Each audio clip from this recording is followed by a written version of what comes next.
So when we're learning new music, sometimes the fastest way to learn it, especially if we're beginners, is to actually play less of the music.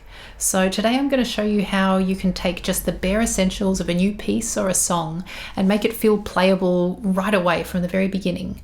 And this is a great exercise for both classical players, for solo and orchestral repertoire, but also for pop or rock contemporary music players. And it really helps you to feel like you're making progress on the instrument much faster. Strike, spark. Hello, welcome to Practice Space. I'm Erica, if you're new, and I am a musician, composer, and a music teacher. So I'm here to give you practical but also creative advice for your daily music practice. And if you'd like to follow along, you can subscribe. I post daily episodes with a weekly theme, and I also teach online, so I'll leave a link to my lessons in the description. So when we first start to learn a new piece of music, it can feel really overwhelming. Maybe we look at the chord chart and there's lots of chords that we've never played before, or our teacher's given us something and there's lots of notes and it looks like it's going to be really complicated to play.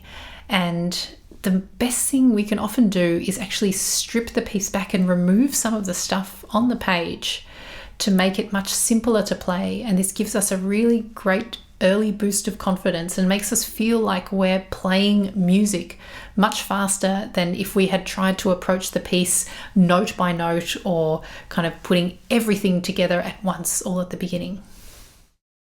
So in your practice today, I'd like you to take something new that you'd like to learn, and we're going to do what I like to call a skeleton pass of the song. And this looks a little bit different for classical musicians and for pop or contemporary musicians. So if you are playing pop music or contemporary music, then maybe you are trying to play guitar and sing. So if that's you, the first thing I would say is the first layer of simplifying and creating the barest skeleton we can is to separate the guitar and the voice. So work on the singing with a backing track or some other with your singing teacher, and then work on the guitar just by itself so the guitar's feeling really solid. And then with the guitar part, we can simplify this further by separating the left hand, which is making the chord shapes, and the right hand, which is the rhythm. So the first thing to do is to look at the chord changes, and if there's a lot of chord changes, perhaps you don't play all the chord changes. You just play the chord that falls on the first beat of every line of lyrics, and then maybe you add in the chords that in between. And when you play these chords, just do one strum on the beat that the chord falls. Don't worry about anything going on in this hand with the rhythm, finger picking, strumming pattern. This is to be added later. So we're really focusing on our left hand security. So first thing you're doing is playing one chord per line of lyrics. And then you might actually like to add in the singing now, because you're playing one chord. And so you can play the chord and then you can sing that line of lyrics, and then you play the next chord, sing the second line of lyrics. And suddenly the singing and the guitar coordination feels so much easier than if you're trying to coordinate all of the chords, all of the strumming pattern, and sing at the same time. So then when you feel comfortable with our first chord of each line, then you might add in some of the extra chords that fill in the gaps. If there's lots of chords, if it's kind of like one chord change per beat, maybe you leave out those ones in between and just play on the beats that feel the strongest with the lyrics. And then when you feel like you've got all the chords happening, that's when you add the rhythm in. And a great way to work on rhythm is to actually get rid of the chords altogether and play open strings and just practice the mechanics of the strumming pattern or the finger picking pattern without worrying about changing chords. And then you can do the same thing. You can go back to your skeleton and you can play the first chord on the first line of lyrics and put in the strumming pattern. And then maybe you could even sing some of the lines. Sometimes it doesn't work so well if you don't have the chord changes, but usually you can sing enough to make the coordination happen. And then eventually, as we build on our skeleton, everything starts to come together.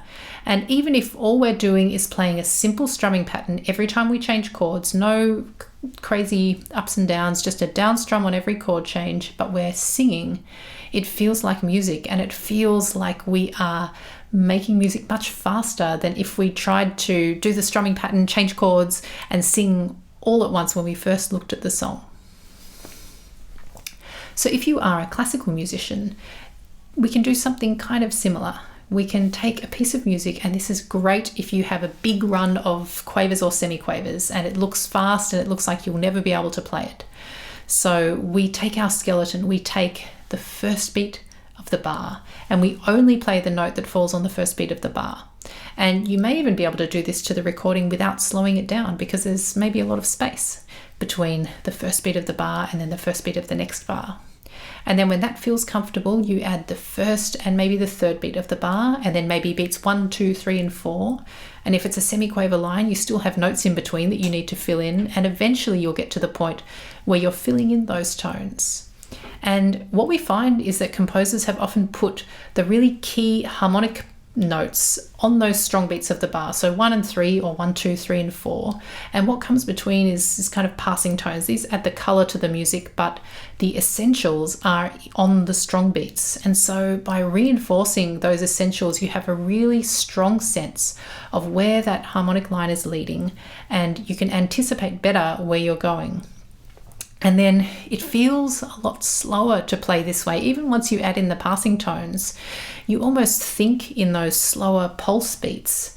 And so you're not feeling like you're scrambling to get every note under your fingers as you're sight reading them one at a time. Instead, you have the sense of the larger line, and you're just filling in the space in between. So let me know in the comments how you go with this exercise, and if you enjoyed this video, then hit the like button, because that gives me a nice boost of motivation to keep making these videos.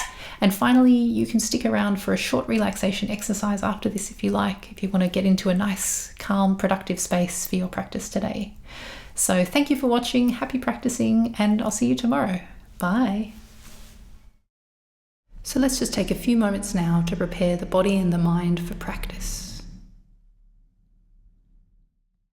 Make your space comfortable. Take out your instrument and any books or music you need for your practice. And then when you're ready, coming to a place of stillness, either sitting or standing, maybe with your instrument. Soft focus in the eyes. And then taking deep breath in through the nose and out through the mouth.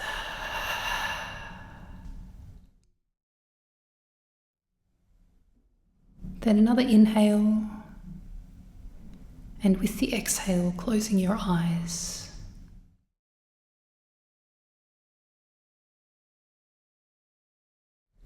We're going to scan through the body from top to bottom, just watching as any tension in the body releases, melts away.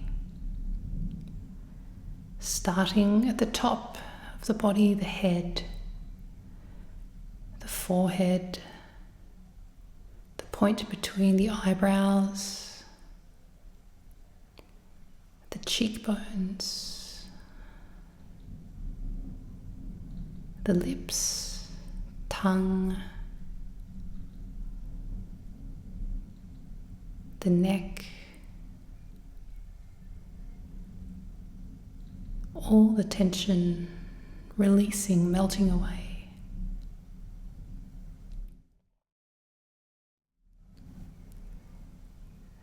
The shoulders, the upper back, and the chest.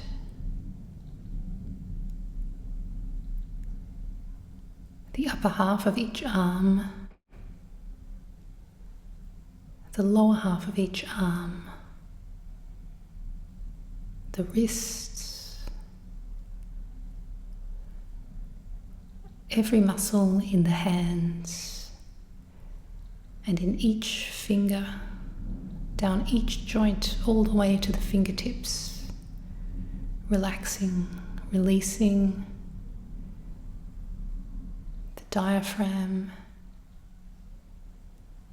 the lower back,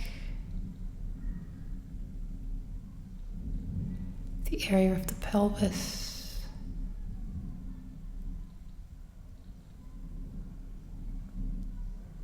the upper half of each leg, the knees, and the lower half of each leg. Every muscle releasing, relaxing. The ankles, the feet, and finally the toes. Every muscle in the body released, relaxed, at ease.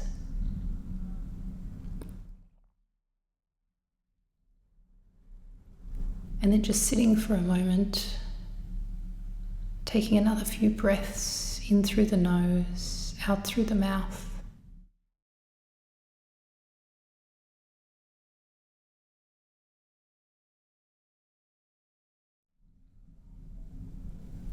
And then when you're ready, blinking the eyes open, ready for practice.